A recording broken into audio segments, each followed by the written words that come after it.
Welcome to American Education FM, everybody. I'm Dr. Sean Brooks. Okay, ladies and gentlemen, let's rock and roll here. Here's the deal. I've titled this episode Domestic Enemies because, again, as we know, there are endless government agencies and sheriff's departments, city councils, judges, and you name it, that exist everywhere, of course, where we all live, and these individuals typically don't listen to reason, and they typically have no idea what's going on. And I hate to reference this yet again, but specifically when you bring in the element of the jabs, but more importantly, the entire Great Awakening that's taking place right now, regarding frankly endless movements, whether they be political, otherwise, depopulation, you name it.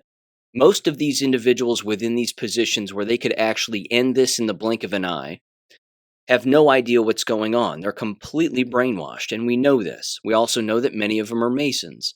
They may not be 33-degree Masons, and they may not be individuals, again, that have any idea what's happening, because even lower-level Masons typically don't know what the hell is going on. But either way, we as citizens of this country have a right and a responsibility to stand up against tyranny wherever it exists. And we have a right and a responsibility to stand up for those who know that it exists but they feel like they don't have a voice. I have numerous examples of that in this episode, including some audio to play. It's also a bit of a review episode because many of these stories that I've brought up in the past, I said I was going to bring some audio to you, and well, now I have it because these events have now come and gone as of late, and it's timely. And now's the time to bring this up because now I have the audio because again these things just occurred. But first, I want to start with this. And again, I do have education-related things, two in particular, two very quick sort of rundowns on a couple of stories, bunch of jab-related things, and I will get to the Karen Kingston video also.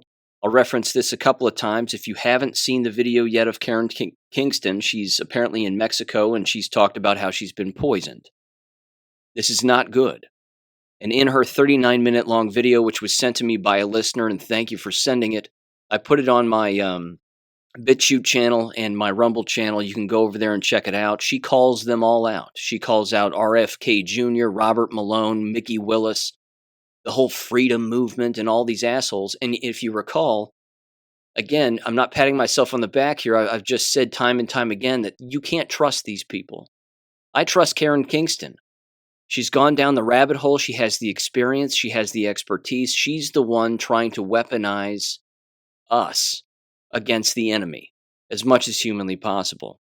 She's provided the documentation and a number of other things, which I'll get to much later. But yeah, so here's where I want to start. I want to start off with this email that was sent to me very quickly by a listener of the show. And they were talking about Tyson, the food company. And I'll just read their email to you, and here's what they said. They said, just wanted to let you know that Tyson will be closing 4 more plants by the second quarter of next year. Dexter, Virginia, Corydon, Indiana, North Little Rock, Arkansas, and Knoll, Missouri. They say this is all under the guise of building more efficient plants in the future. Let me know I'll let you know if HR swallows handfuls of these stupid pills and pushes the flu shot this fall also. They also sent me this. It was a message from Tyson themselves, and they said, "Hello, Tyson Fleet. This morning, our company announced the closure of 4 poultry facilities, Little Rock, Knoll, Corydon, and Dexter. They said that this will not result in driver job loss. Our company and our poultry group particularly is going through some changes as we continue to build new, modern, more efficient facilities. It's not uncommon to see some of the outdated and less efficient operations to close. We do not have much information on these closures yet, but we will communicate that information as it becomes available. Again, your job is critical to the success of our company," and so on and so on. So I basically, again, just asked whether or not this was going to be, whether or not individuals were going to lose their jobs. And they said, yeah. They said a lot of people are going to lose their jobs. They closed or are in the process of closing the Van Buren AR plant, Arkansas plant. And I've not heard of any groundbreaking for new facilities in NWA. Tyson may just acquire more competitors' plants that are not, or I'm sorry, that are up to snuff and efficient, it's been done before. So, yeah, there you go. I wanted to bring that to your attention. Again, they, of course, stated that some of those plants are much smaller and pretty old, and then they also said that they don't really know the true answer as to why they're doing it, but Tyson top stockholders are Vanguard, State Street, and BlackRock. And there you go. So, food shortage, possibly. Again, what are they going to do with those buildings? Who's to say? Uh, they're schemers, as we all know. They're just schemers. I'm not sure what else I can add to that, but I do know that it ties in directly to local issues because, again, any of these individuals and these landowners, whether they be companies, the cities, or the towns where they exist, they all scheme without letting the citizens in the area know. And then, of course, they always let the employees know last. This shouldn't shock anybody, but this is one of the things that does occur. That leads me now to a local issue here, which I've brought up in the past briefly and read a few things from in the past, but I want to refresh your memory. This individual's name, again, is Tate Prowse. He lives here in town. He's helped me, again, go against the school board regarding one of their last levy issue, and I put up a sign in his yard, and you may recall that whole story. Took the sign out of his yard, put it in another yard eventually. Anyway, levy didn't pass. Great. With that said, he had the entire city, or certainly members of city council, police department, whatever, harassing him on his own property because he was suing the city for measures that they made regarding an ordinance that they passed, which essentially stated that back during the old COVID mask wearing, fake pandemic stuff like that, that you couldn't have a certain number of people within your home or else you could be fined up to like $500 or whatever it was. Something along those lines. Well, he just got done giving oral arguments to a judge regarding his case. And I listened to it, and it was fantastic. He spoke for approximately 20 to 30 minutes, and then the defense for the city council spoke. And then he claims that it'll probably take the judge maybe 30 days, month, maybe a little bit more to make a decision on all of this.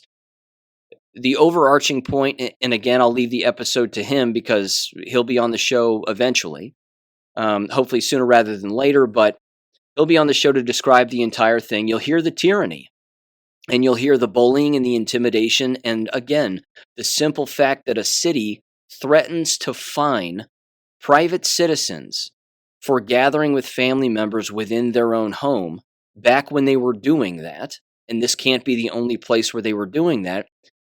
The larger point is that the judge and the city council, the judge who heard Tate's oral arguments and the city council, have no idea that the entire thing was a lie. That all of this was a lie. They're making motions on something that does not exist. There is no pandemic. There never was. There's a pandemic of the vaccinated. We know this. This is a fact. I have more facts to bring that to your attention, of course, shortly in this episode, but it's astounding.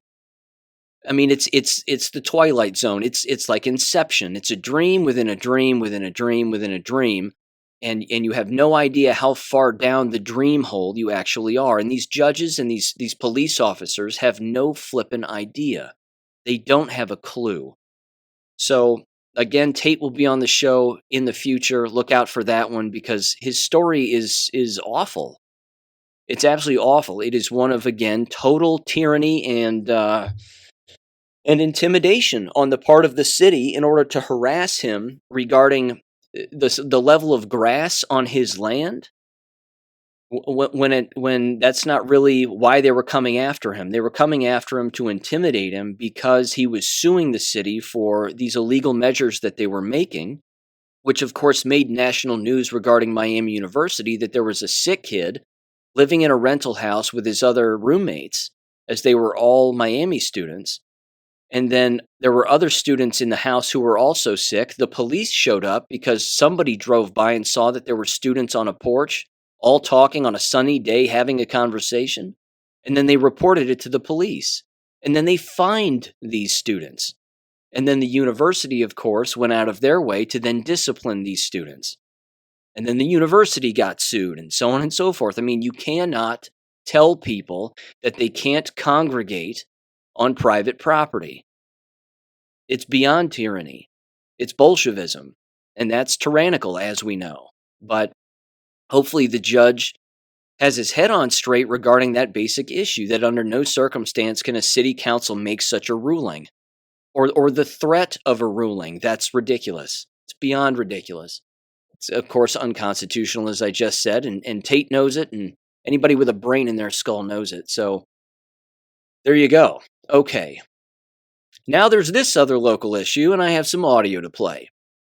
You may recall last week or so, I brought up the story of a mobile home park in town that is on the other side of train tracks on the other side of my parents' house.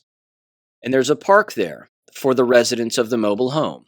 Again, I understand you don't live here and this may not matter to you, but I'm telling you, as I brought up previously, this is a much larger picture as to what city councils are doing within the towns and cities where they operate. They're always seeking to take land that they either own, that is specifically appropriated for a very specific reason, or they're looking to just snatch up land and use it for quote-unquote affordable housing so that they can put up homeless and illegal aliens. And again, if you're incapable of making that leap, that's what city councils are doing, they'll tell you it's for the elderly and for the occasional homeless person. No. No, it's for illegal aliens. And it's for homeless that they bring from outside of town into your town. That's what all of this is really about. But there are dummies who don't want to admit that or don't know that. Or they're not awake and they don't want to think beyond their own palm in front of their face. So my dad, specifically, Dr. Douglas Brooks, received, of course, the warning letter or the letter of notice from the city saying that they were going to vote or have a committee hearing on the reappropriation of the land, either making it into commercial property or at the very least eventually turning it into affordable housing, as they like to say. So he was the one who took that letter of notice over to every single mobile home owner and walked the streets and talked with the people who live there. Allegedly, only 2 of the 5 individuals who sit on this particular zoning committee or planning committee, one of which is made up of one current city council member by the name of Jason Bracken, who I've brought up before. This guy's queerer than a $3 bill. He's a football bat. He's a walking football bat. And this guy, and one of the other members is the former mayor of the town. I mean, some of these people just can't let the positions go. It's ridiculous. But of the 5 members, only 2 of them had allegedly walked the property to see what was over there. Now, longer story short, when the land was given to the city and gifted to the city, it was gifted under the premise and under the legal obligation that it remain a park. And that if the city does anything to it regarding any renovation, that they just improve it with, again, playground equipment or something along those lines. But that's about it. So, long story short is this. My dad went and spoke, as did members of the mobile home park. It was beyond evident that the vast majority, certainly, if not all of them, I'm sure the 2 people who raised their hands were lying, but they essentially had no idea that the individuals who live next to this park use the park. Now, I want that to sink in with everybody because that's the level of stupidity among these people who hold these positions in elected offices and on all of these committees. They don't know that people who live next to a park use that park for things. And as one of the individuals who spoke at the meeting said, yeah, they use it. They live there and they use it. They use it for picnics. They use it for sporting events. They use it for weddings, graduation parties, family reunions, get-togethers, etc., etc. If you put up a stack and play illegal alien construct right on that property or anything else, you eliminate their usage of that park. Again, this is happening all over the United States, the reappropriation of land for illegal aliens. I'm just cutting to the chase. It's for illegals. It might start off as being, Bert and Ethel, who are, very old and need a place to live, and that's fine, except you don't get to steal land that you don't get to steal, and in particular from people that are already using it, including children, I might add. I mean, these committee members, again, they don't have kids. They don't have children. So that's a common comment that some people will make. They'll come up to these committees, which are usually made up of people who are gay, oddly enough, and they'll say, "Well, you all have kids, don't you?" No, as it turns out, they don't. And as it turns out, most of the people who sit on city councils hate children. They can't stand them. They don't think about children or children's safety. These are the same people who are trying to groom children. Anyway, I digress. So I want to play my dad's comments because, again, you got to use your tongue as a sword, and he does. And he walked in there, and he had a 2 or 3 page speech, and he threw it out the window, and he basically said, "F it. I'm just going to lean into you dummies because you have no idea what you're doing." So a couple of people spoke before him, and then he gets up. I'm going to preface this very quickly. When he gets out of his chair, he immediately yells out, "Throw up the map. Put the map back up of the properties," because he wants to be able to reference it to show everybody in the room where everybody lives. And they had the map up earlier when one of the city planners was showing everybody what was proposed in XYZ. This Jason Bracken guy on the committee, who, let's face it, he's at least triple jabbed and isn't going to be around very long, he interrupts my dad as only he can. Keep in mind, this is also the guy who colluded with people to vandalize the street in front of my parents' house back in June of 2020 with all their Black Lives Matter, you're a racist bullshit. Okay.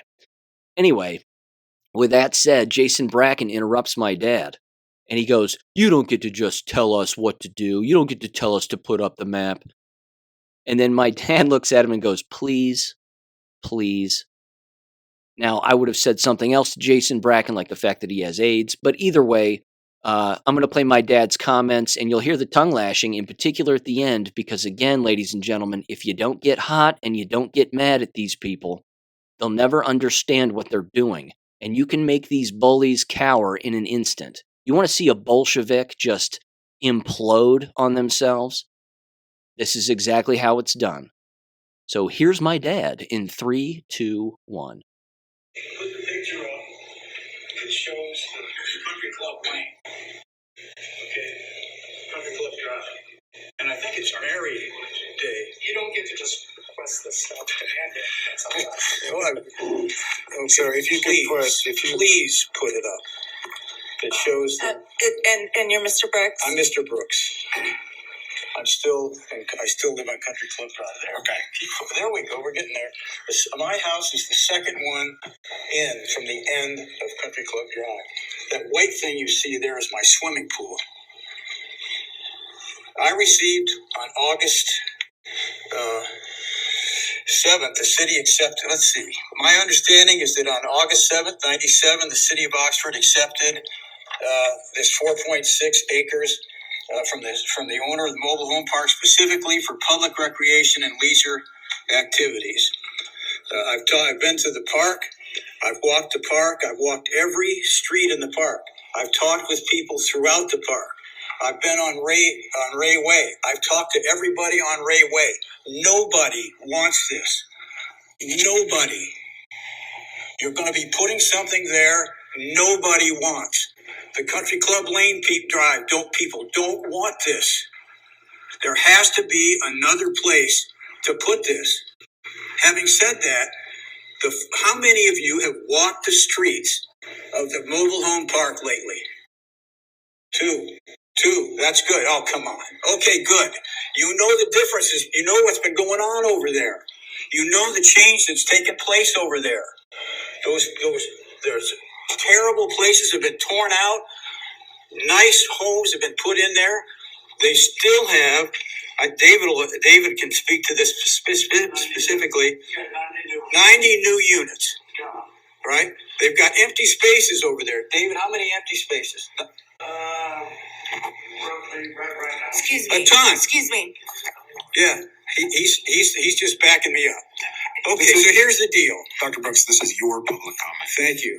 You got all this open space, all this stuff that's sitting there in the mobile home park, ready to be enhanced, ready to be developed, ready to be managed by these people. They're putting in new places, new mobile homes. They're nice places. They're nice units. And then you're going to take away from these people.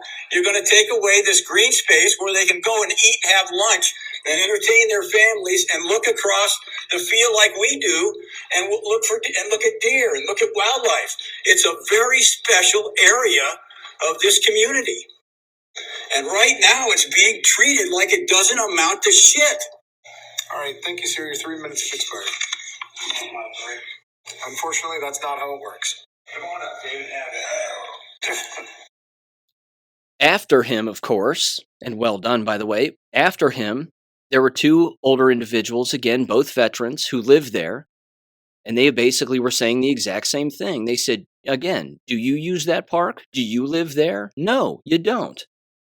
We're not coming to where you live and taking the land that you live next to because you like it. And if you had a park where you live, you would use it, and the people around you would use it. I mean, it's beyond common sense. But again, these people have none. They have no common sense. They've lost their minds.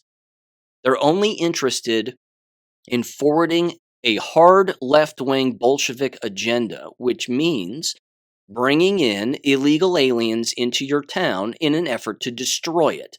Now, of course, this is where all the name-calling comes forth. Oh, you're a xenophobe. You're this, you're that. No. I don't like illegal aliens. Very simple. I don't like illegal aliens, just like they wouldn't like us if we were in their country. They would hate us. What are you doing here, white man? They couldn't stand that. Hell, they'd kill us. Did you not hear the recent story of the white gal who went to Haiti thinking that she could do some good, and she went there with her daughter, and oops, they both got kidnapped? Weird. Strange. Then they got released somehow. They're lucky they didn't get their heads cut off and raped to death. But again, xenophobe. I mean, come on. Name calling? These people, again, they have no idea what they're doing. They go home, they turn on Fox News, CNN, they zonk out in front of the TV. They aren't reading, they aren't thinking, they're not talking to people. This is the problem. This is going to continue to be the problem. I'll tell you what, I'm going to play more audio from this. This is the guy who followed my dad who lives on the property. Give him a listen. Dave Cameron, 84, Michelle Drive. I work for the mobile home park. I got a question for all you guys. Why didn't we get any literature on this? Do you think we're neighbors and we need something? That's public comment, sir. We won't respond. It's not a public conversation. Yeah, Dr. Brooks, please be quiet, or you're welcome to visit the hallway. Another thing is you guys are going to need a way in and a way out, and it's not going to be through our property. So you better make sure you got your ducks in a row, because mine are. I love it. Again, the guy works the property. He maintains the park. He maintains the area. I love it. I absolutely love it. Again, they didn't even tell one of the managers that this was happening. The city council, again, secrecy. It's all secrecy. We'll tell 4 or 5 people tops, but we won't tell the people who live there what we have planned. We'll just steal it. We'll just do it. We'll reappropriate it. We'll vote on reappropriating it, and then they think that they'll get away with it. It's beautiful. I mean, these people are dumber than a bag of forks. But the citizens who know what's really going on, again, they have it all figured out. I'm going to play one more guy's comments here. I'm going to skip the next guy because he's related to the people who actually gifted the land. Pretty basic speech, rather weak, but I'd rather hear from the people who actually live here, not this guy. But this next audio that I have, again, this guy lives here. Listen to what he says. And I live close to the Mary Day Park, actually almost on it. I've been there since 2011, and me and my wife, we have seen a lot of children come there and play. We've seen a lot of graduation parties. We've seen reunions. We've just seen people just gather there just to play football, horseshoes, whatever. And we've been there for a pretty good spell. And I want to ask you guys something. If you all live in Oxford, right? Okay. You live in these subdivisions, correct? You guys live in subdivision or anything? You live in any little community like we do in the park? Let's say if that community, that people, the man developed that community, put a little green space in for your children to play. Well, you didn't have to worry about them running 2 or 3 miles off to go play. And then somebody wants to come in and take this donated land for the green space and make it into a revenue for the city. I just can't comprehend this. How is this about? I never met Mr. Day. I heard he was a good man, a compassionate man, done a lot for the city of Oxford, from what I gathered. And then you want to bring in this low-income housing. It just don't make sense, How would you people feel if your little green space for your kids was being yanked out for a low income and they didn't care where they put it? You may have $100,000 home. What's the difference between my little $30,000 double wide? There's no difference. Miami said no to it, and we in the trailer park say no. It ain't right. Kids got to go somewhere and play. They can't walk 2 miles to the playground. So that's all I got to say. Thank you for your time. Thank you for your comments. Thank you for your comments. Thank you for your comments. These people, I'll tell you what, city council members are the worst. I think it was Dr. Thomas Sowell in the book Inside American Education. I've referenced it numerous times, but he specifically said the kinds of people who sit on committees and want to sit on committees only want more committees because they as individuals and a collective are useless. They're useless. They have nothing to offer. So the committee gives them psychologically some rationalization to exist. They need to sit on committees because it gives them purpose. It gives them something. That's why you have the old mayor of the town still sitting on this particular committee. It's absurd. Let me cut to the end. They ended up making, of course, their votes, and here's how it went down. They went around the horn, and all 5 of them essentially said that they need to make a motion. Jason Bracken wanted to make a motion to table it, which basically he just kept saying, well, there might be more options. Maybe there's more options and we have other options as to what we can do and blah, blah, blah. Keeping in mind that there was one old gal in the crowd who came up, and she actually speaks twice, and she was advocating for the complete destruction of the park. She wanted it gone.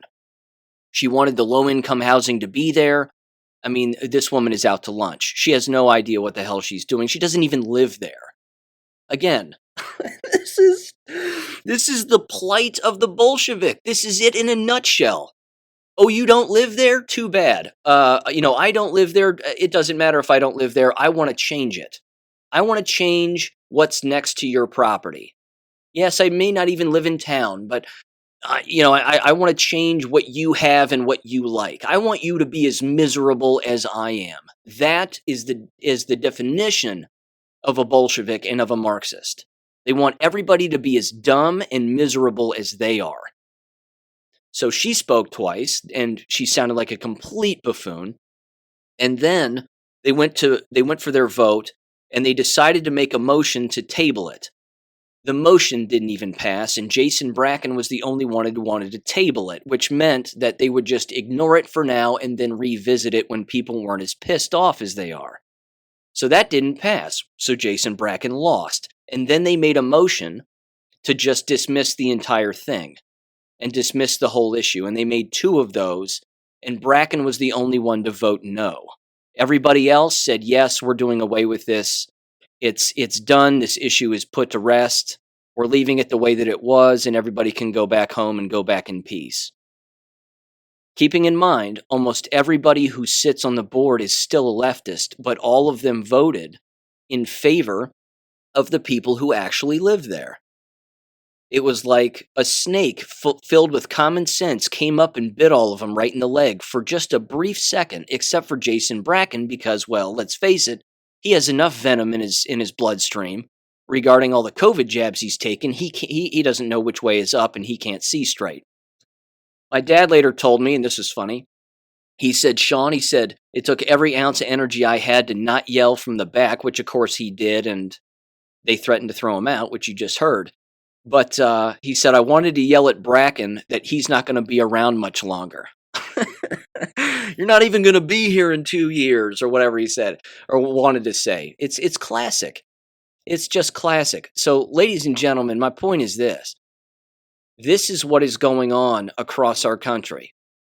They're looking to take land that isn't theirs and reappropriate it for homeless and illegal aliens that don't just live in your current town, but are from out of town. And again, illegal alien means out of the country.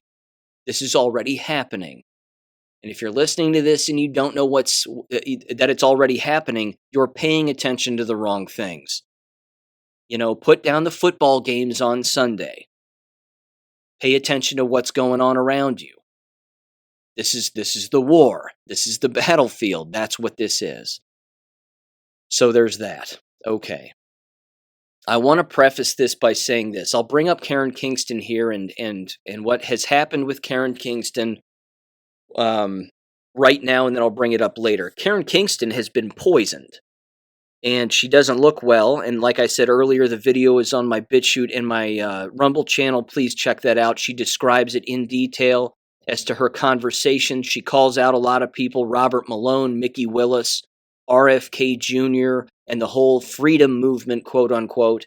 And they basically told her, she says specifically that Mickey Willis told her that if she doesn't back off from publishing the documents she's publishing about how this is a bioweapon, specifically designed by our own government, and that Robert Malone has ties to all of this, then, well, Karen Kingston isn't allowed in their club. That they'd love to bring Karen Kingston into their club, but because Karen isn't playing their game, they can't allow her in. Mickey Willis said this. So says Karen Kingston. Karen Kingston is not a liar. I've listened to endless interviews of her over the years. Not a liar. Her Substack is massive. Her documentation is undeniable, which leads me to this.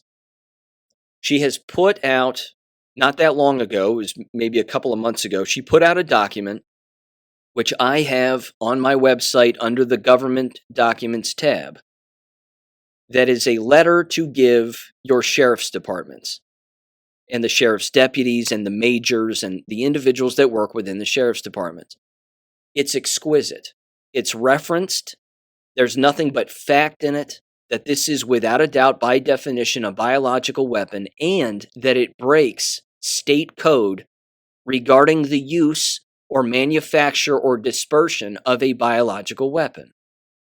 It breaks Ohio code as well, which I tweaked the document for myself and changed it myself to apply to Ohio, because as I'm talking to you right now, it's been 24 hours since I left a message with the sheriff's department and the sheriff's department's office, in particular the sheriff's office.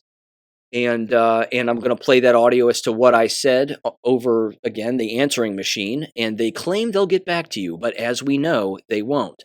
So I'm making these small intentional inroads, because the next move I make, if I don't hear back from them in another 24 hours, is I'm going to dial 911.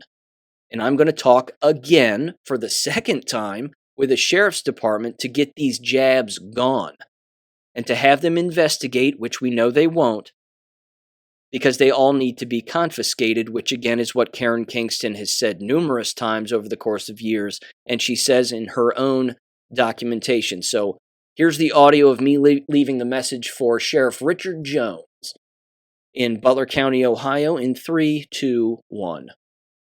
If you wish to leave a message for Sheriff Jones, Chief Dwyer, Major Kraft, or Pam Straub, please do so when prompted. We will return the call during office hours of Monday through Friday, 8 a.m. to 4:30 p.m. Thank you. Record your message after the tone. When you've finished, you can hang up or press 1 for more options. Sheriff Jones or anyone at the Butler County Sheriff's Department, my name is Dr. Sean Brooks. I'm a resident of Butler County, and I'm calling to inquire as to whether or not you have investigated the presence and damage of these COVID-19 vaccinations, as they are called. I have evidence that you need to have in your possession that prove beyond a shadow of a doubt that these are a biological weapon, certainly by Ohio Revised Code's definition.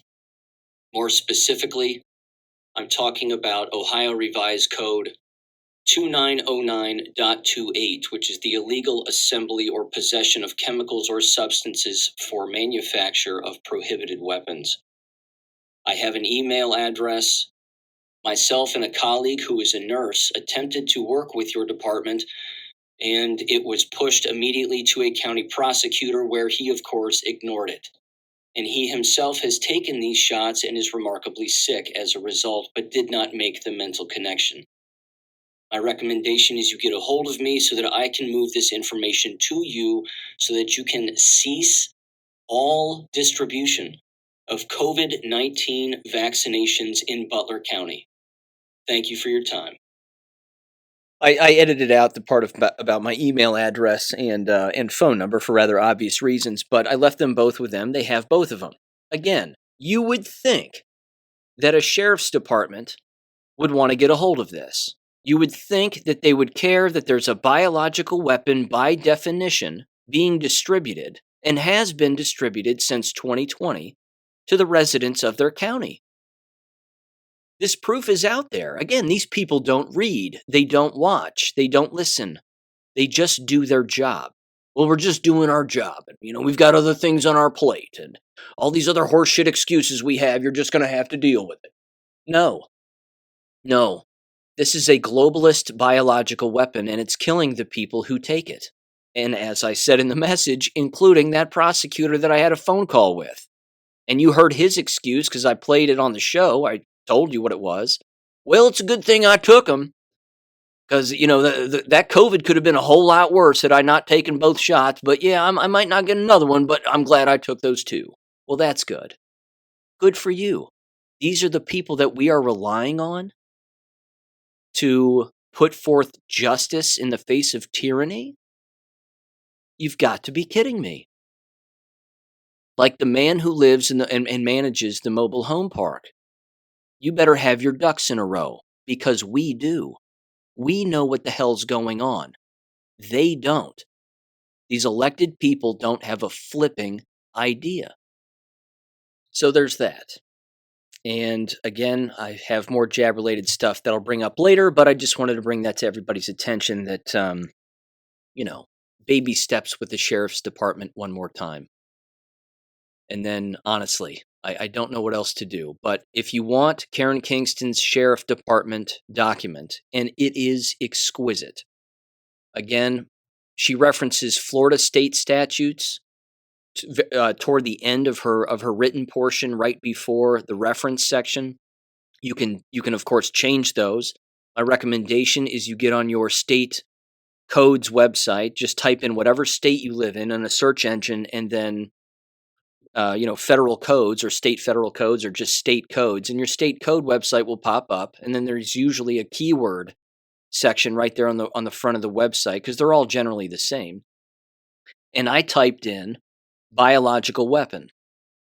That was one of the keywords I used, and that may have been it. And sure enough, it popped right up, and I read the entire thing, and yeah, that's exactly what it says. You're not allowed to distribute a biological weapon. That goes without saying. Anywhere. And of course, the largest problem here is the following: these people distributing this don't know it's a biological weapon. Like I said in my old Substack from 2 years ago, it's the perfect crime. If you can get the distributor, the deliverer, the recipient, the entire judicial system and law enforcement agencies to take these shots or offer them up as an option to them, why in the hell would any of them prosecute anybody for the thing that they themselves have done if they don't know that the thing that they've done is going to be the cause of their illness and death? Again, it's the perfect crime regarding that. But God's got another plan. He's got the plan, and he knows what's going on here. And we have to stand up against these sheriff's departments and bring this documentation to them. So, again, one more time, it's on my website, AmericanEducationFM.com. Scroll down to where it says government documents. It's the very first one that's there.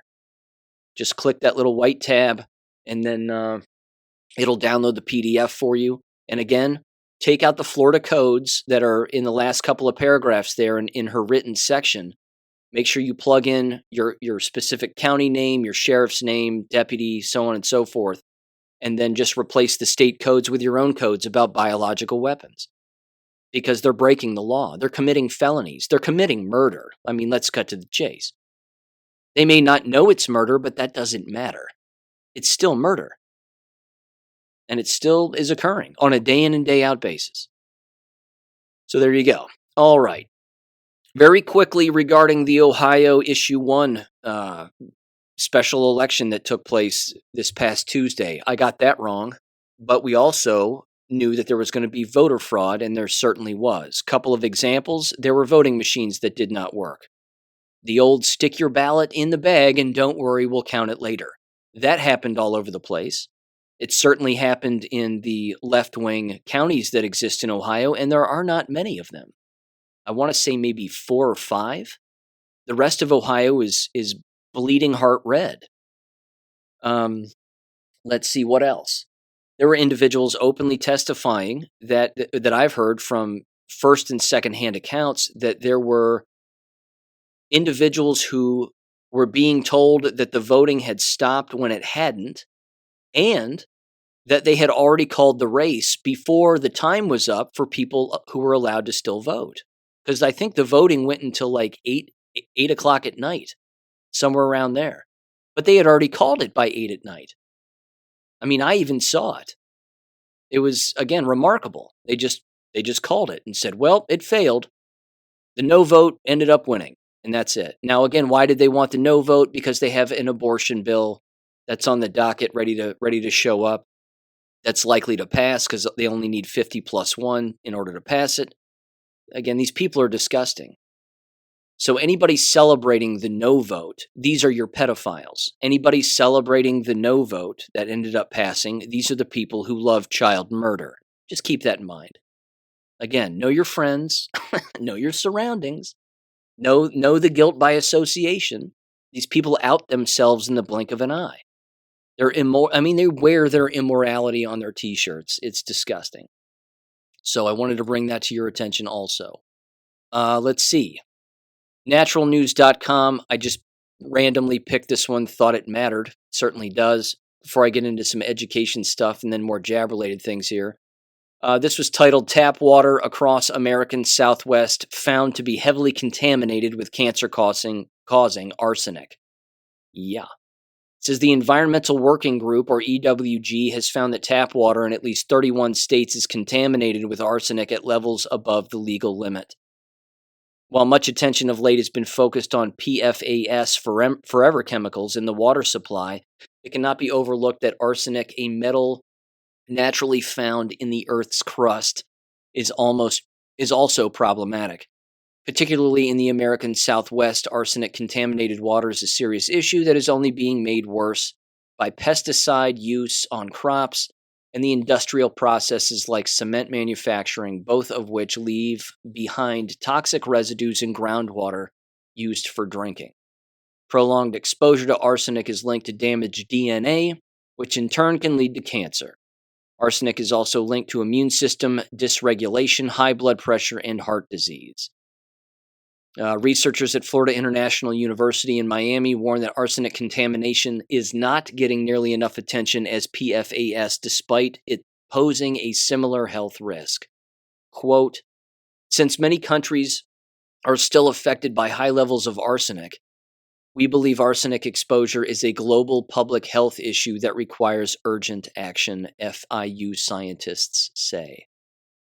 It says people who live in areas with naturally high levels of arsenic in the soil and water are at particular risk. In the U.S., for example, that includes regions in the Southwest, such as Arizona, Nevada, and New Mexico. It goes on and on. It says bottled water is also often contaminated with arsenic. What else? American Cancer Society speaks there, and there you go. So, not good. I'm not sure I have a solution to that necessarily. Filtration devices, if possible. But I'm not sure I have a real easy answer on that. Yeah. Anyway, moving on. And it's a tough one to move on from, clearly, because, well, water, we need it. But, if you can set up devices in your yard that allow for condensation, and I would certainly point you again to that particular topic, either on YouTube or I know the Dangerous Info podcast has brought it up with regularity as well. Jesse James has mentioned it. Certainly bring that to his attention. One of the tricks he told me is you can take any container you want, like a PVC bucket, like a painter's bucket, for example, and just put plastic wrap or even a plastic cover over top of it, like plexiglass, and then have it in the sunshine, and condensation will leak right into the bucket. You want to boil that probably, and then there's your clean drinking water via condensation. But I don't know. This is going to get interesting going forward regarding the water situation, no doubt about it. Let's see. Education-related things. Here we go. This comes from Greg Phillips, and he's responding to a One America News Network article here that is titled White House Launches Cybersecurity Initiative for K-12 Schools. He responded and he said, quote, idiots can start by getting China through Connect, Connech, out of schools. So the One America News article, and again, I've been over this at great length, and even Vanessa Hurst and all of the episodes that she was on, all 9 of them back in the day, a couple of years ago, or even perhaps just a year ago. We went through this. All of the technology that gets used in schools is a tracking device. All of it is being used to data mine what a student is looking at and doing so that they can hit the student with ads and all kinds of other methods, basically, of infiltrating the student's mind as to what they think the student wants to see, read, and listen to. And it goes, of course, straight to their cell phone devices because they bring their cell phones directly within these school environments. So it shouldn't necessarily shock anybody, but I don't know how Joe Biden himself plans on doing any of this and if he's actually doing anything. It says, again, White House launches cybersecurity initiative for K-12 schools. It says the Biden administration rolled out a new array of cyber initiatives on Tuesday to bolster defenses against ransomware attacks on K-12 public schools across the nation. Now, again, is this your internet shutdown? Are they planning on doing something like that within an American K-12 school? It wouldn't shock me. Here's Secretary Alejandro Mayorkas. This lying piece of trash. He, of course, can't fix the border, but don't worry, ladies and gentlemen. He's going to fix cybersecurity in American schools, and he's going to be working, of course, with the education secretary because 2 dumb heads are better than none. He said, today I joined at FLOTUS and at Secretary Cardona at the White House to announce new actions and commitments to bolster cybersecurity and provide communities and school systems with the support and resources necessary to protect themselves, their infrastructure, and their students. Sounds like child trafficking to me, doesn't it? Sounds like we need to keep tabs on all the illegals that are making their way into these schools, and maybe that's what they're doing. And maybe they're doing it for the purpose of, trafficking them. It says the White House said that the 2022-23 academic year saw 8 significant cyber attacks, 4 of which forced schools to cancel classes or close altogether. Sensitive personal information, including student grades, medical records, home issues, and financial and behavioral information, were stolen and made public, as well as sensitive information about school security systems. One quick thing here. You heard me mention this a long time ago when it came to those cybersecurity school shutdowns and how a couple of the schools just flat out ceased to exist. One of them was a college, if memory serves. I don't buy that for a minute. I don't think that a cybersecurity problem at this particular college, and it was in Georgia, again, if memory serves, my apologies if I'm getting it wrong, but I don't buy that for a second. I think you had jabbed and dying staff members and students, and they used the cybersecurity excuse as an excuse to basically close their doors because, well, they couldn't keep them open. So, again, I think there's multiple angles to this. I don't just think we shouldn't just take this at face value is what I'm saying. Let's see. It goes on. According to the 2022 report from the U.S. Government Accountability Service, well, they're telling the truth. It says the loss of learning stemming from a cyber attack ranges from 3 days to 3 weeks, with the recovery time anywhere between 2 to 9 months. Well, if that's true, what'd y'all do during the fake pandemic? All that lost learning, you're talking about years and years and years. Ridiculous. Anyway, I think there's more. I think there's way more to that than what we're being told, and just wanted to bring that to your attention. I also wanted to read through this. This is entertaining and horrific at the exact same time, but it's a nice little rundown and a nice little summary of a few things that I've brought up here, and this was an email that was sent my way by a family member, and it says the following, quote, "Is it any wonder why college grads are so far left?" It says this, quote, "Anthony Fauci may be retiring, but he'll now become a distinguished professor, quote unquote, at Georgetown Medical School, making him the latest in a long line of failed and fired left-wingers who go on to teach at woke universities. Lori Lightfoot, otherwise known as Beetlejuice, the disgraced one-term racist mayor of Chicago, will teach a course at Harvard School of Public Health titled, quote, Health Policy and Leadership, unquote, and Chesa Boudin, the either real or adopted son of Bill Ayers, by the way, the recalled Soros-backed San Francisco DA, was recently named the founding executive director of UC Berkeley's new Criminal Law and Justice Center. Brian Stelter, the fired CNN talking head, joined the Shorenstein Center on Media Politics and Public Policy at Harvard's Kennedy School. Hillary Clinton, who never became president but destroyed Libya and enabled her predator husband for decades. Well, she's a predator too, but I digress. It continues and says, got a teaching gig at Columbia University as Global Affairs Professor.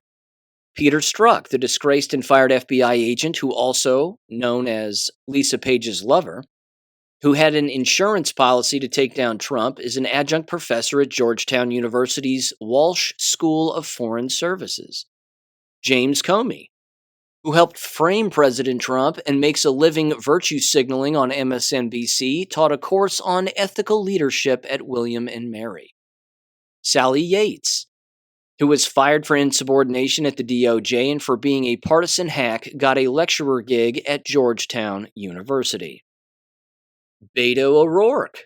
Why not? Why not him? It says, who is really good at wasting donor money on failed political campaigns, got a job teaching Texas politics for the Department of Political Science at Texas State in 2020, and now he's teaching college students about democracy, quote unquote, at the University of Chicago's Institute of Politics. Disgusting. Stacey Abrams, also disgusting. Failed two-time candidate for Georgia governor and author of Adult Erotica, teaches about race and politics at HBCU Howard University. Andrew Gillum, yes, that's right, face down in a pile of his own sick with male prostitute, the failed Florida gubernatorial candidate who was found inebriated and naked in a local hotel with another man who was overdosing on drugs, received a teaching fellowship at Harvard's Kennedy Center in 2019. Mayor Bill de Blasio, perhaps the worst mayor in New York City history, became a visiting fellow at Harvard's Kennedy School in 2022, and this is not a comprehensive list. Universities have become a golden parachute for the most wretched and miserable elites, quote unquote, our society produces, unquote. Yes. Ladies and gentlemen, you can't fix the environment. You just can't, and you can't fix the people that they hire who are entering these environments. It's a lost cause. They are going to destroy themselves because they know nothing else. This is all they know. This is what they do. And yeah, I say walk away and let it just crumble to the ground. All right, jab-related things. Let me start off with Karen Kingston and let me play a little bit of audio from her. Again, she is kind with these people that she is outing, but she is outing them, and it matters. These people are not my friends. I do not like Robert Malone. I do not like Mickey Willis. I don't like these people. If you find yourself on a red carpet, patting yourself on the back with the likes of Simone Gold, you are the enemy. And you've heard me say again, pay attention to guilt by association. I'm shocked that Lee Merritt decided to go to Washington, D.C. and stand behind Simone Gold. I'm shocked. I've heard her criticize Simone Gold. I've heard her criticize Robert Malone. And then there she was, standing behind all of these people.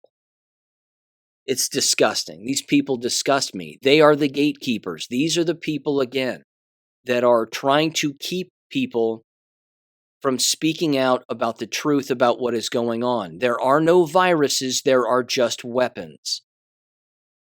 Every vaccine is a weapon.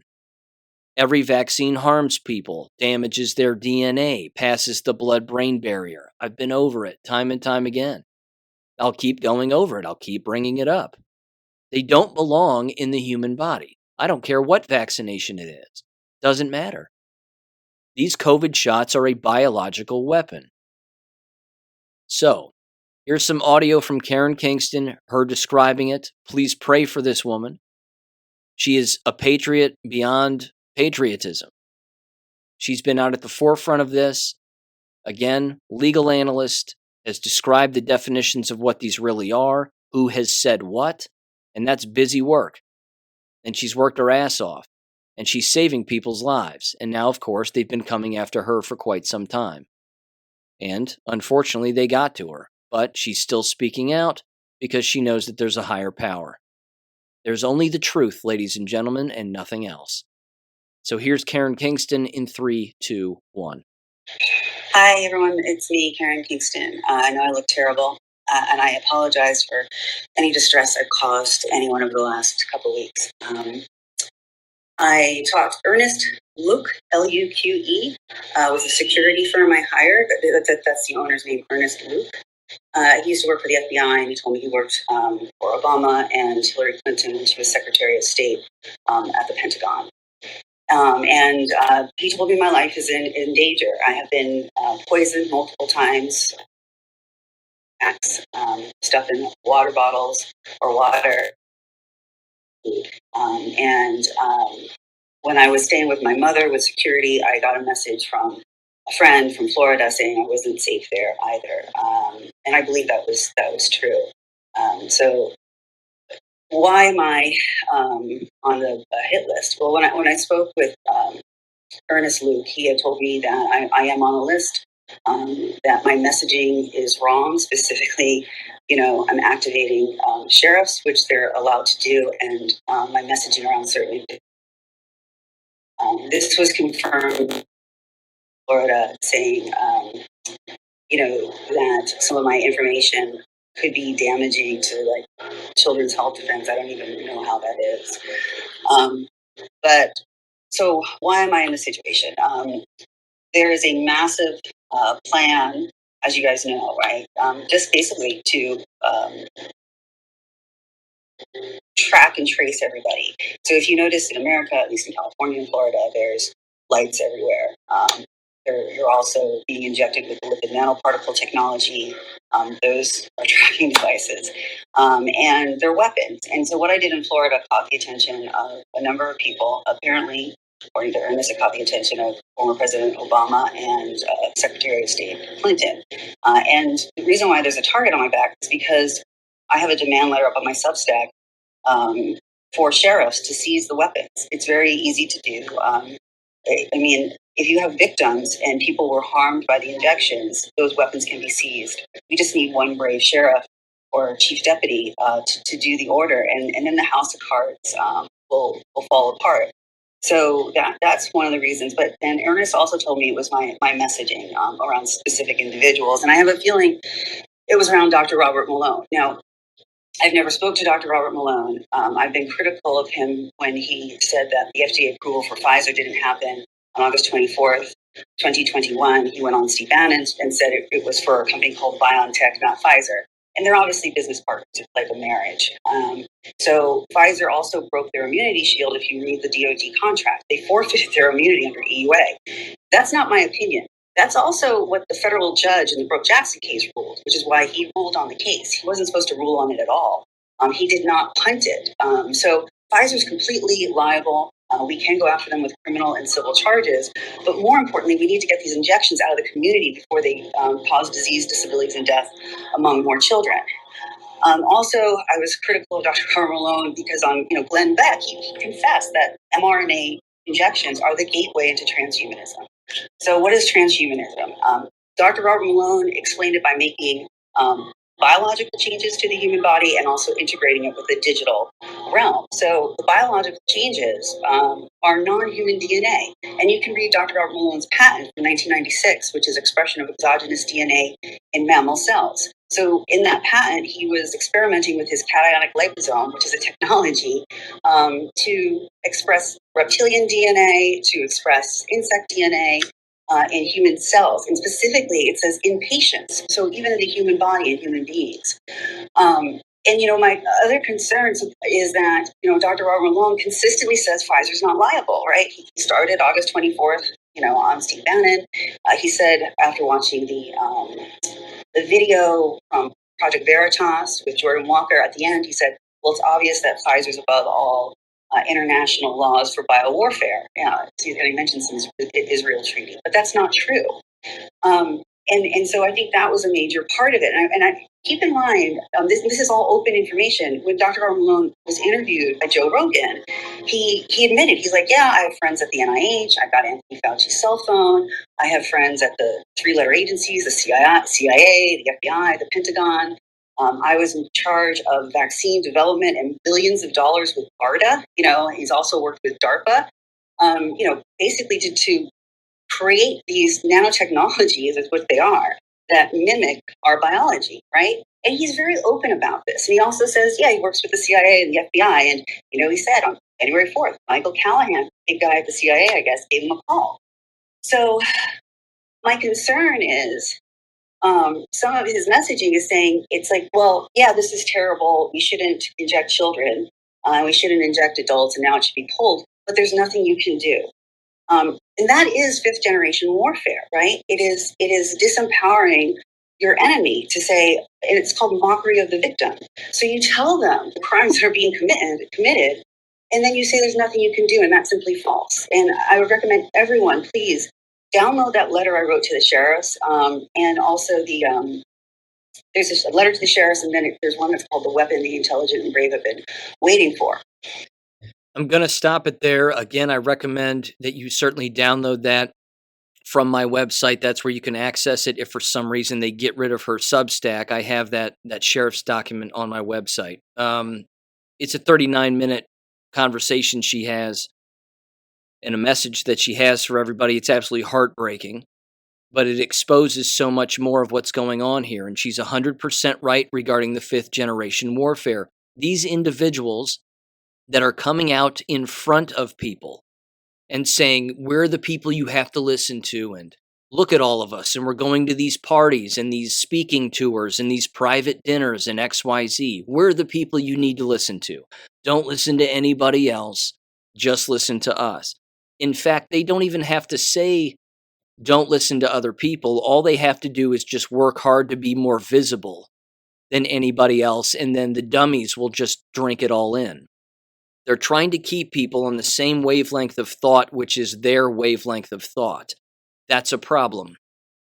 Again, these are biological weapons. Malone was involved. There are no such thing as viruses. There is only poison. These are facts. It is that simple. Have they aerosolized this? There's proof that they have. Dropping them out of chemtrails, poisoning particular things, whatever it may be. Let me read you this now.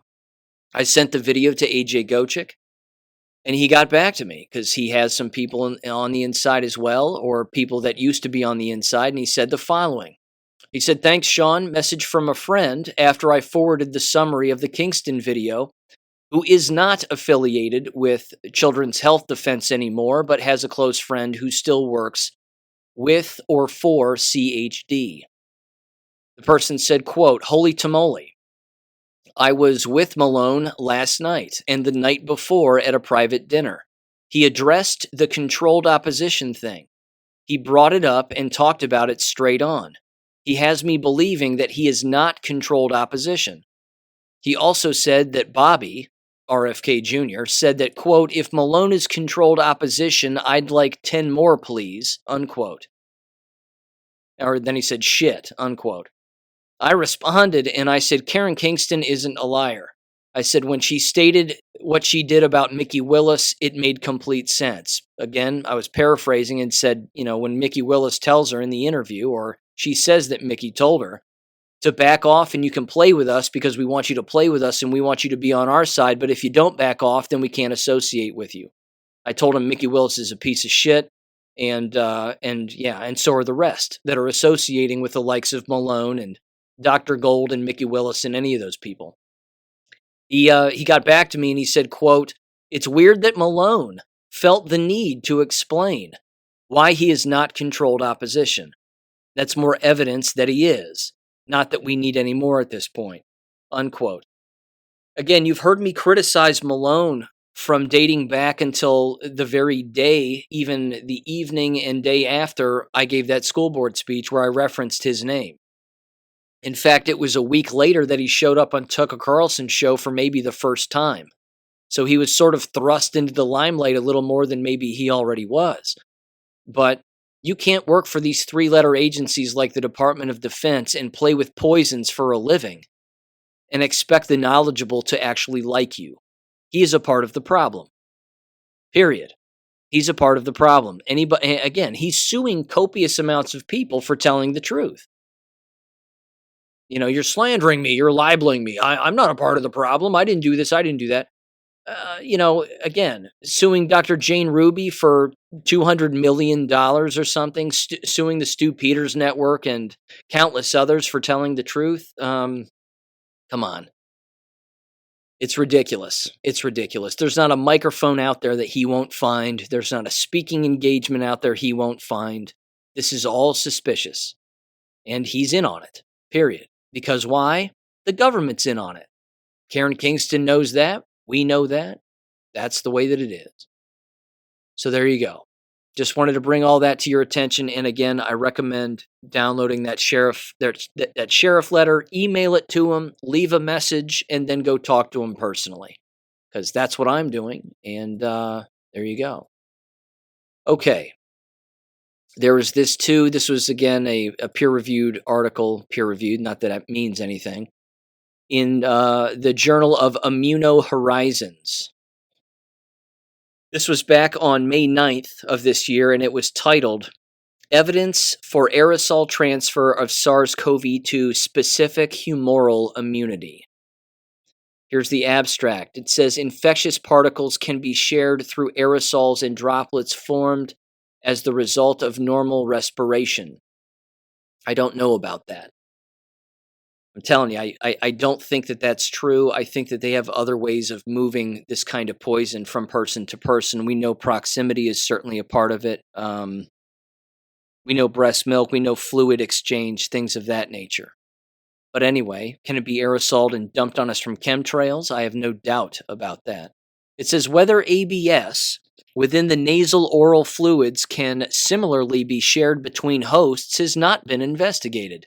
The circumstances of the SARS-CoV-2 pandemic, there wasn't one, facilitated a unique opportunity to fully examine this proactive idea. The data we show from human nasal swabs provides evidence for the aerosol transfer of ABS between immune and non-immune hosts. Now, with all of that said, we know the real history of fake virology. The real history is that you can't make people sick by coughing and sneezing on them. That's not how it works. That's been proven time and time again, which then begs the question, knowing that government knows that, what would keep government from creating a biological weapon that could be aerosolized from person to person? We know that this is already happening, again, regarding electromagnetic frequency, that's how people are getting sick. That's a fact. We know this is happening. We know that people who are not jabbed have been shed on and died. We know that that's happened too. We know that they can crank up a 5G tower in a town and people can just drop over. That's a real thing too. So there's a lot of angles here, but again, if it comes from the government, I don't trust it. And if the government talks about playing with poisons, well, that should tell you about all you need to know about them. Let's see, a few more things here. This was from the expose. It was titled, Nurse Diagnosed with Transverse Myelitis After COVID Vaccine Sues Former Employer. So, an Ohio nurse, it says, permanently injured by the Pfizer COVID-19 vaccine after her employer threatened her with the loss of health benefits if she refused to be vaccinated, is suing her former employer and Ohio's Bureau of Workers' Compensation, alleging her vaccine injuries were work-related. These most certainly were work-related. It says the following article can be shared and published here for the awareness of the story, and the one nurse in Ohio reported by a senior reporter at the Defender, a Michael, I'm not going to get that last name. All views expressed here from the reporter and those mentioned in the article. And they basically, again, said, are we going to see more of this? They talk about coercion, what the doctors said, what the workers did, what the worker compensation did. It's a very lengthy article, as you would expect. And there you go. It says you don't need a lawyer to file a claim. It continues and continues. Very lengthy, but that's on the expose's website if you're interested in checking that out further. Then there's this. Even Yahoo News put this out. The gall of these people. It's absolutely incredible. And this is via The Hill. So The Hill actually put this out. It was titled, COVID Hospitalizations Jump Again. Map shows where it's the worst. And the map shows that Florida is the worst.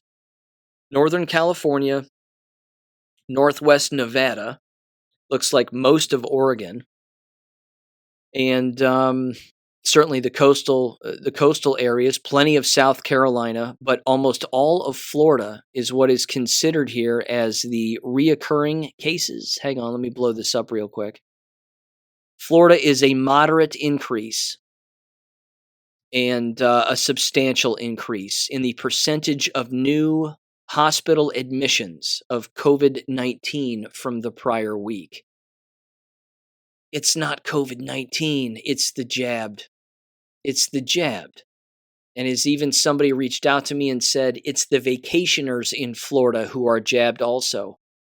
The old snowbirds traveling down there and then, of course, leaving and then coming back. They're jabbed. There is no COVID-19. There is only the jabbed poison. There's also this, again, just a few headlines here. I subscribe to Dr. William Mackus, MD's Substack page, not the paid subscription, just the free stuff. But I wanted to read a couple of these here. He's got one from August 8th, August 9th. He seems to write almost daily on his Substack. But this one is actually from August 7th. In fact, I think I mentioned this previous story in the last episode. The New York doctor, the New York female doctor who killed herself, but before she killed herself, she killed her young child. Prion disease. No doubt about it. Again, she admitted she was fully jabbed. She stated that she was on social media, and then took her son's life and then her own life. So how often has that happened among the jabbed? Again, is it prion disease, or did she figure out what she actually had done to herself and her child and came to grips with it and then decided to do this, which is an abomination? But 40 years old, Dr. Crystal Cassetta, if I'm saying that right, shot her 4-month-old baby and then turned the gun on herself. There was another one here on August 7th. COVID-19 mRNA vaccine shedding. Recent research, Pfizer admits it's happening. What kind of vaccine shedding are going on?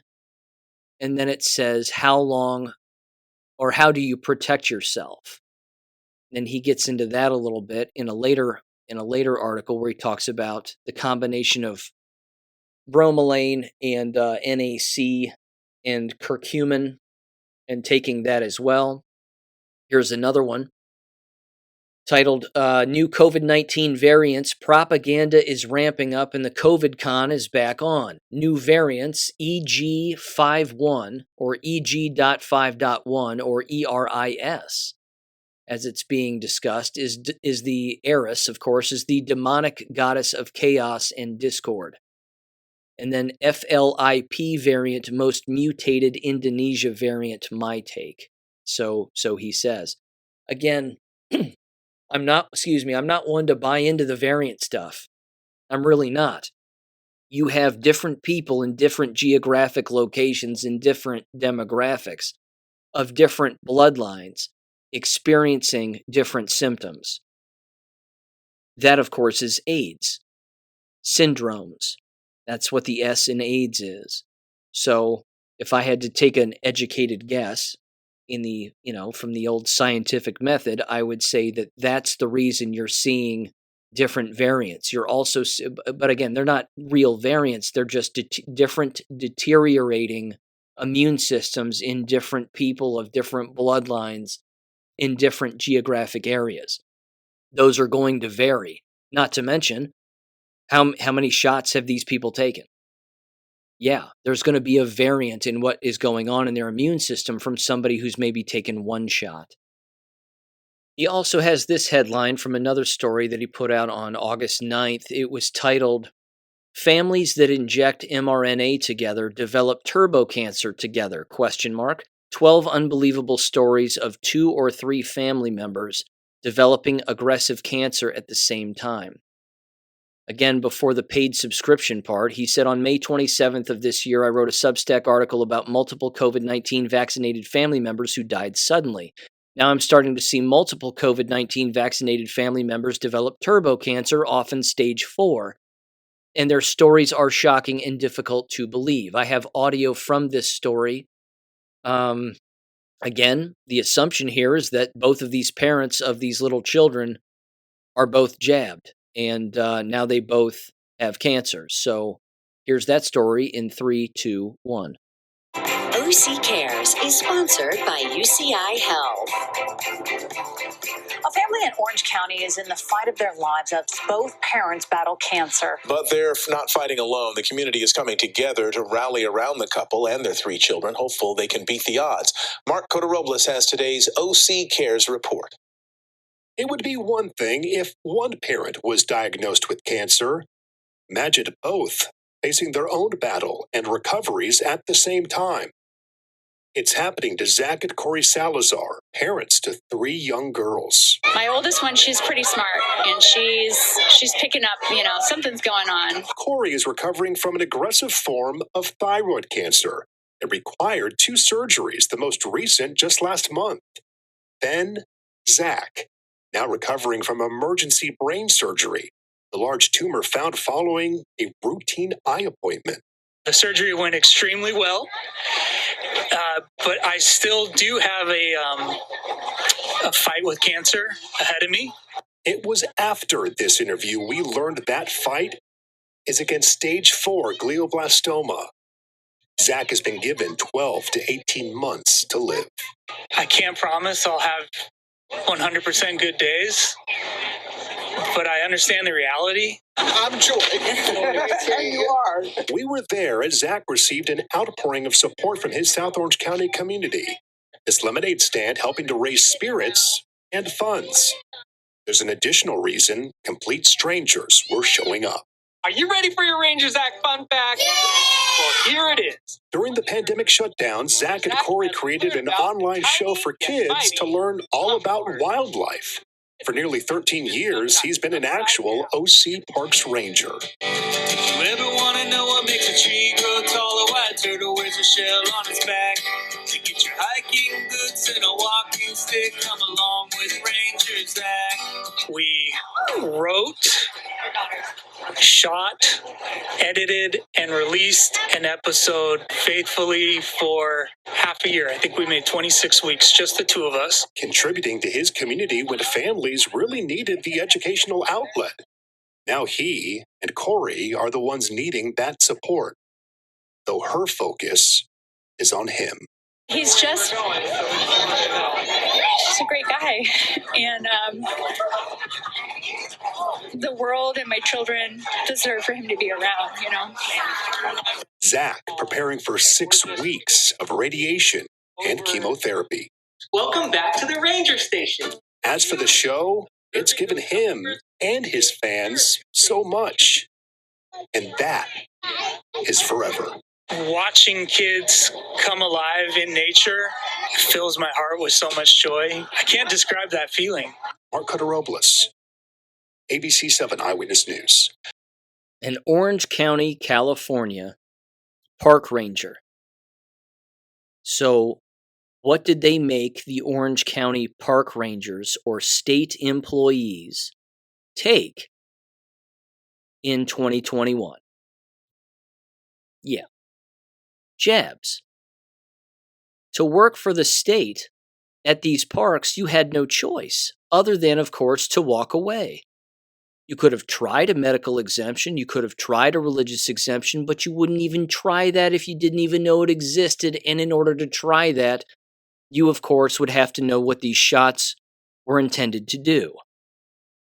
Again, it's beyond heartbreaking. The odds of both of all three of their children, or however many they have, growing up without their parents because, again, they're jabbed and now they're dying from the jabs is very likely. This is happening all over the United States. And what are sheriffs doing? Sitting on their hands. They're sitting on their hands. They can't make this connection. They don't know what this is. They don't know what's going on. Or they do, and they've been threatened. Or they do know what's going on, and they just say, well, you know, it's a personal choice, and it's a debate, and it's a political debate, and, well, that can be debated, and we're not here for debates. No. Sheriff's departments are there to investigate crimes. And if you're told there's a biological weapon being distributed in your county, which there is in every county, then you're a part of it, because if you're not investigating it, you're covering it up. It's that simple. But I don't know. Somebody needs to get this guy some fenbendazole and some ivermectin, because radiation ain't going to fix him. It's just going to exacerbate the problem and make it way worse. Here's the last one from Dr. Makis. It is titled COVID-19 mRNA Vaccine Injury Treatment. Bromelain breaks down spike protein, especially when combined with NAC or curcumin. Also has anticoagulant, anti-inflammatory, and anti-cancer properties. I'm in possession of bromelain. I've used it before for digestion. It works. There's no doubt about it. Back when my old diverticulitis was flaming up, it worked. It certainly helped. And the ivermectin helped as well. In fact, it squashed it. Made it go away, which is great. He also, of course, says that he's written about nattokinase, quercetin, olive leaf, black seed oil, and fasting, 3-day fasting. Intermittent fasting, by the way. I highly recommend that. I do that too. Some days I'll go, just eating once a day, which is great. And then other days I've even gone without eating at all. You get a little crazy, but, other than that, intermittent fasting is fantastic for weight loss and blood cell regulation and all of that. So I recommend that as well. But again, it's heartbreaking, but it's happening everywhere. I've got two particular stories here from greatawakening.win, and then I'm going to wrap this up. One quick comment about greatawakening.win. I'm back on. I got another account. I've had like 5 of them over the years. I'm back on, and I was actually allowed to post. Here was the problem, and couldn't believe it happened. I posted the Karen Kingston article, and it only got a couple of upvotes, and then that was it. This is normally something that would have shot right to the top of their board and would have even been stickied at the top of their board so that everybody can see it. The Karen Kingston story and her talking about being poisoned wasn't even stickied on their board. So I want to bring this to people's attention, and I'm sure you know that on a lot of these so-called truther boards or, anonymous boards where people are bringing very intense information, the moderators of these boards will shadow ban particular stories. Again, there were even people in the comments section of my post saying, why is this not sticky? This needs to be at the very top. And it does need to be at the very top, and oddly enough, it wasn't. But with that aside, I'm back on there, and I'm going to play around with the moderators and play around with the board a little bit to see whether or not they keep shadow banning information, or maybe they just delete my account because they've done it before. So either way, here's a couple of jab-related things here very quickly. The first one was titled, "The Ignorance Prevails. Family member sick with COVID but thinks ivermectin is more dangerous than the vax. Friend with cancer? ? Same." It says, quote, "My 32-year-old niece has cystic fibrosis. Vaxed 4 times via her cystic fibrosis clinic. Vaxed 4 times with cystic fibrosis. She has COVID twice this summer. No, she doesn't. She has AIDS. Anyway, her second bout started yesterday. She won't take ivermectin, a proven drug with a 60-year safety profile. The disconnect has made me so angry and so stupefied. I have no words. They said, so, you'd rush out for an unstudied, unproven vaccine. It's a bioweapon. But a little $5 drug taken by millions every day is too dangerous. It just blows my mind. It says you went from all in, quote unquote, to danger to risk. Too dangerous to risk adverse about ivermectin, and it just defies any kind of logic. My daughter's friend, 33 years old and 3 times vaxxed, was diagnosed with metastasized cervical cancer, but she won't try fenbendazole because it's just too radical. How is it more radical than your untested, dangerous vaccine? My daughter, 3 times vaxxed, can't get pregnant, but she'd rather sit in her ignorance than do a vaccine detox protocol comprised of mostly supplements and vitamins. Well, if she's 3 times jabbed, she's not going to be able to get pregnant, and if she does, the kid's going to be in trouble. It continues, same post. It says, just so beyond my understanding. It makes absolutely no sense, none at all. I have no other choice other than to believe the people in my life have no brains left, and I fear one day I will be mourning them all. God help us truly. Make this next year the return of the brain." Unquote. Even if it is the return of the brain, it's not going to be any reversal necessarily of what they've done. There are protocols out there to maybe mitigate some problems, but if you keep taking these shots, it's game over. And it's not a game. Here's the last post. It says, "Prayers needed, please. Vax-boosted daughter close to birth and health issue discovered." It says, quote, "There has been a blood clot discovered in the umbilical cord. We are all concerned, but the doctors will be monitoring until next week when she's 34 weeks and a C-section can be performed. As I was delving into instances of pregnancy and vaxxed/boosted mothers before this even happened, and now I'm thinking that it's probably the number one issue coming up in the poison vax and pregnancy. Please pray she and my granddaughter have a safe birth. This is the second daughter that had vax pregnancy issues. My other daughter got the vax while pregnant due to job mandate. I hesitated to post this, but I know the power of prayer, and there are many prayer warriors out there. Thank you, unquote. Yeah, I'll pray for him, as I hope others will, but again, a blood clot in the umbilical cord is going to be the least of that child's problems going forward. So, again, you heard me say in the last episode, this is the spectrum of awareness. They do not know what they've done, and they don't know the varying degrees and timelines for which endless things can happen to them. This is beyond their comprehension. I don't know how else to wrap up, but that's a fact. And it's just a fact that continues to occur. So, there you go. Lots of info there, ladies and gentlemen. Thanks for sticking around. Thanks for listening. Again, homework. Download that Sheriff's Department letter from Karen Kingston. It's on her Substack. It's linked in like the first paragraph of one of her previous articles, but again, you can get to it directly through my website, AmericanEducationFM.com, under the Government Documents tab. And with that said, have a great weekend, and I will catch you on Monday. Peace. Thank you for listening to American Education FM. Make sure and check out AmericanEducationFM.com for more information. Take care, and God bless.